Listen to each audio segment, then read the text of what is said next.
It has a unique genre. And yet, people are able to memorize it.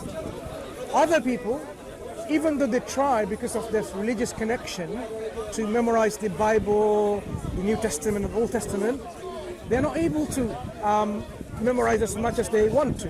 Okay? How many in your lifetime that you have met, they have memorized the whole of the Greek New Testament? It doesn't matter. It doesn't matter to children, adults. I don't know many. This is something that you can do. Do some research through the libraries, academic institutions, or even internet, on your phone, on your computer. What's the number of people who have memorized the entire Greek New Testament in Greek? Doesn't matter whether they're professors of Greek language, or a child, or an adult. How many of them? If they're not many in number, why is it difficult? One question. And secondly, is it because they don't consider it's important, or is it because which one they should memorize? Because they haven't got a particular one which they think is the one unique one. Have they had the same of memorizing it? They may not put the same importance on memorizing it. Sure. All the way back. Do you know why we consider it's also important? Because memorization of the text will preserve the text in your heart. You can change it on paper. You can transform it differently in transcription.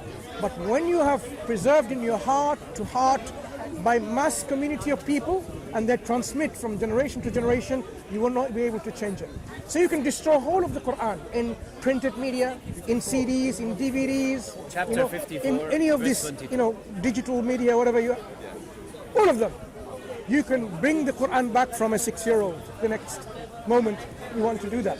Yeah. Why? Because that's how the preservation of the Quran is. So my brother's point here is the Quran has a unique special feature of its divine authenticity, in which God made it easy to remember so that it can be preserved also from generation to generation. How is it subjective? When you say subjective, if it wasn't objective, then you would say only some people can memorize it. Do you think every person who's tried to memorize it has memorized it? Okay. Think of a number. Or do you think somebody has tried and gone, Let me ask you to reflect. How many people do you think right now have memorized the Quran on planet Earth? Give me a rough estimate. I don't know. Give me how many Muslims in the world? 1/4 of the world population or more. I'd probably say, I guess, 1/4 of them, maybe. Right. 10% of them. So 10% of them, that's a large number who memorized it. So isn't that showing something that's actually easy to remember? Otherwise you'd find maybe 100, 200, 1,000. If it was that easy, why did the other 90%? It was easy. Maybe the other 90% are not making that effort. Maybe. We don't know. They could be making Well, that we effort. know they're not making that effort. No, we don't know. We do. Okay, fine. Maybe. In London, there are several mosques around. And we can go to a mosque in Maghrib time or Isha time. These are after sunset, or just a little bit later in the early morning, early part of the night. The Quran is recited aloud. You can find people listening to it. You can ask a certain number of people in the congregation, have you memorized the Quran? They say all of it. If they say no, ask them why not. You'll get your answer straight away. It's not that say, okay, like, I tried and tried for 30 years. Do you know of many people who've tried and failed? Who tried and failed? Okay. Personally, no. Can you observe first how did they try? Okay, I don't know how you taught it. So I can open a book, right? Read the book once. Then I say I tried to memorize the book, but I couldn't. Is this really trying? Right? All right. So do you know any people who've gone through the correct procedures, read it, how many times you have to? I want to make a few points. And it will not stick in your head. I want to make a few points. First point is every Muslim must memorize a part of the Quran. Like for example, chapter 1, other verses to recite when they pray. Right? So every Muslim memorizes a part of the Quran. That is a fact, right? They cannot pray otherwise. Or except if they're new Muslim. Except if they're a new Muslim, right? Then they start to memorize, right? So take the time to memorize. But every Muslim, in order for you to pray, you must memorize a part of the Quran. So what is unique about the Quran? Not just the fact that they memorize. What you're thinking about in your mind, that you're reading a book in your language. I'm telling you, pick a book in a language that you don't understand, right? So when you don't understand something and you're saying, it's easy to memorize something that you understand. Because, right, you understand what you're saying. But if you don't understand what you're saying, it's much harder, right? So I'm giving you an example of a book in one of the hardest languages of the world, right, which is Arabic, in the Asian form of it, and it's being memorized.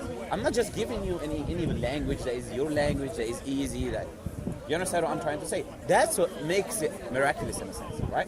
So there is a claim in the Quran. What I'm trying to say is that there is a claim in the Quran, right, that the book is easy to memorize. This claim is proven in the physical reality. You can see this claim in the physical reality. And that gives us credibility for the Quran, right? Because it's not just a claim here or there. When he makes a claim, you see it. Yeah, you want to say something? When he makes a claim, we see it on the physical reality, right? So that gives it credibility. That's how I find through that, because if we go by, say, I don't know, say we go by that 10% that I said, if it was easy, which means it's not, oh, you can do it if you really try, it's easy.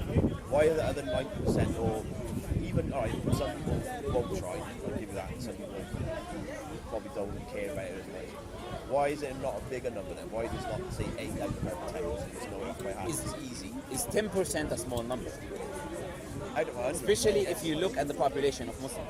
No, the 10% is out of the population of Muslims. So that 10% is 10% of the population of Muslims. Yes, I know. Yeah. So I'm telling you, is that a small number? Yes.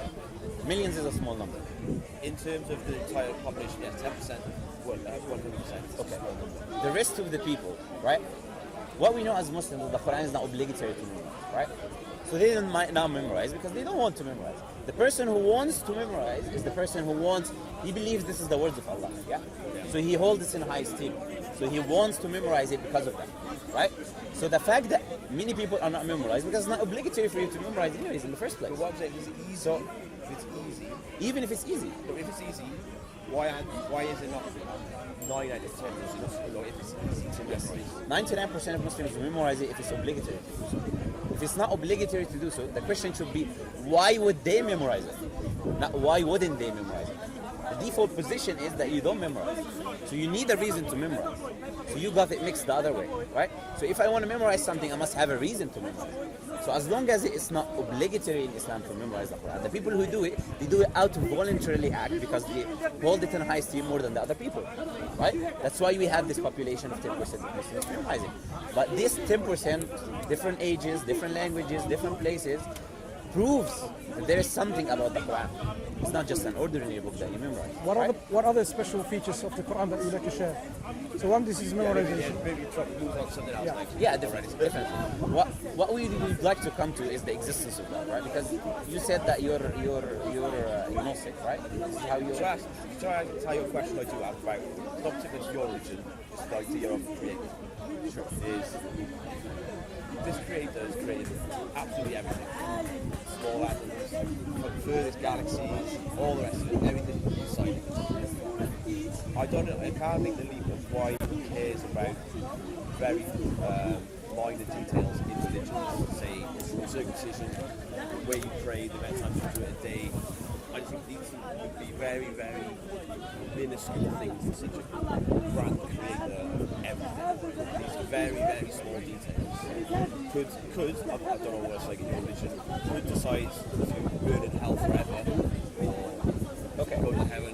I'm not saying murder, like it doesn't mean murder. I'm saying if you pray 4 times instead of 5, or you pray the wrong time, or you're not circumcised. I don't understand why something that grand would care about such small issues. So there's 2 reasons, right? First reason is this, so I want to ask you. There is a person who is a manufacturer, right, or a creator of something, right? And he creates something, right, that you don't know how that something works. So he writes a manual where he gives you every specific detail of how that thing functions, right? And we have another manufacturer who made something, and he just told you one or 2 things about that thing that he made. Which one is a better manufacturer or creator? No, I don't mean how to live your life. I never spoken about how. I'm just giving a hypothetical example, right? Someone, 2 people who made something, you don't know how to operate that something. But one told you every specific detail of how you operate it, and another person who told you one or two things and he left you. Which one is a better? It's a simple question. Which one? Wrong.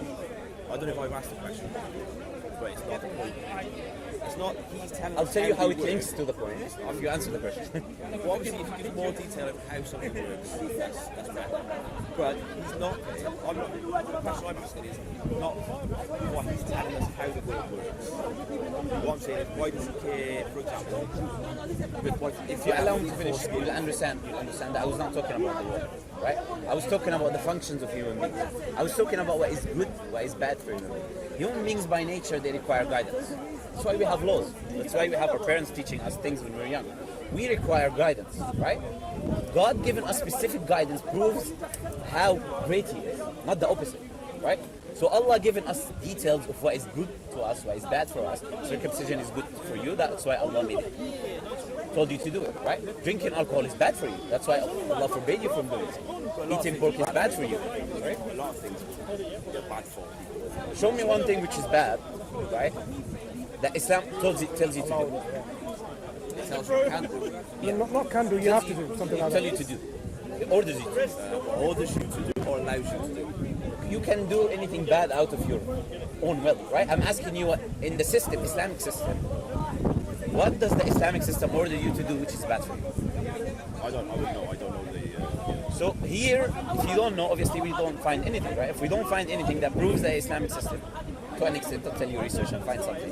The Islamic system is perfect. It's perfect. It doesn't have anything bad, right? So if Islam tells you things which are good for you, why is the problem with that? That makes Allah a greater creator, right? It makes Him the greatest, as we call Him, right? Because He gave you every specific detail. If He did not give you every specific detail, and you started to do something which is harming yourself, right? That proved the manufacturer left you without guidance. What? I don't know why I'm sticking this one. Why? What is it about circumcision? It's bad for you if you don't have it. It's good for you if you do have it. Sure. Because He created us with one. Right? He designed us with foreskin and then the man says to cut it off. That's what I understand. Sure. Like little things like that. Not what's good or bad for our health. Don't take drugs. I get those things. But little details like I'm designing you with something, and then you immediately have to cut it off, and if you don't, I'll be very mad at you. Nothing in Islam says that, though. Nothing in Islam says if you don't, I'll be very mad at you. In fact, in the schools of thought, there's difference of opinion whether it's obligatory or not, right? So, this is what you should look at, right? Is it obligatory? Is it not obligatory in Islam to begin with, right? But the main reason is what? If the Quran is truly coming from Allah, right? It's coming from God, it's coming from the Creator. The Creator, by definition, knows its creation. Do you agree? Whatever Creator created something, knows its creation, right? So when the Creator, the one that has infinite wisdom and infinite knowledge, do you have infinite wisdom and infinite knowledge, right? We don't have infinite wisdom and infinite knowledge. So when Allah tells us something, we do it because we know it's good for us, because it's coming from the one who has infinite wisdom and infinite knowledge. The reason that we do it is many reasons. One of them is worship. Following the command of the Creator is worship to the Creator, right? The second one is because it's good for you. Definitely good for you, because it's coming from the All-Wise, right? So you're worshipping Him, you're being obedient, and you're surrendering yourself when you follow the commandments of the Creator, right? So God is giving you commandments to do. If Allah made everything simple for you, you don't have to do anything. What's the point of creating you in the first place? There will be things that you have to do, right? As a form of obedience, as a form of connecting with the Creator, as a form of being spiritually fulfilled, right? So is that the problem, your problem with the Creator? My problem with that, the idea of creating and small Can I just add something to it? You were basically saying, while small, very minor issues lead people to eternal damnation and suffering in hellfire, but that's not what we say that will be in everlasting hellfire. If there are people who are violating certain commands of God, you need to understand what commands this came under each category. Whether it's absolutely forbidden, or they're simply saying, okay, you shouldn't do it as a dislike. The levels of categories of absolutely mandatory to absolutely forbidden, and in between there are dislike and recommended and permissible. There are 5 categories. The legislation from God comes under 5 categories.